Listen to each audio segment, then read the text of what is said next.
यज्ञदान तप कर्म न त्याज्यम कर्ममेव तत् यज्ञो दानं तपश्चैव पावनानि मनीषिणाम।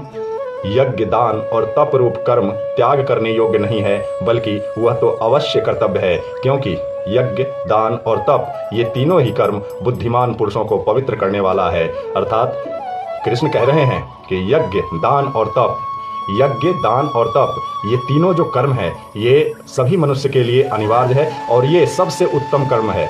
इसलिए आज के समय में लोग धर्म के प्रति, आस्था के प्रति और पूजा पद्धति के प्रति भ्रमित हैं। उस भ्रम को त्याग कर और वेद विहित ही कर्म करना चाहिए, जिस तरह से योगेश्वर श्री कृष्ण वेद विहित बातों को यहाँ गीता के उपदेश में अर्जुन को बता रहे हैं।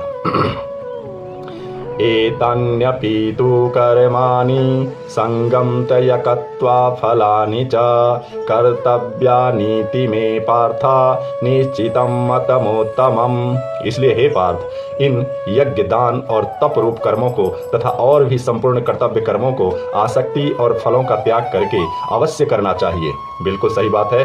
सभी फलों का त्याग, मतलब जो भी कर्म हम कर रहे हैं उन सभी कर्मों के फल का त्याग करके कर्म करते रहना चाहिए। जैसे हम किसी को दान देते हैं तो उस दान देने के बदले हमें कुछ उपेक्षा नहीं रखनी चाहिए। यज्ञ करते हैं तो उस यज्ञ के बदले हमें कुछ उपेक्षा नहीं रखनी चाहिए, तो उसे हम निष्काम कर्म कहते हैं।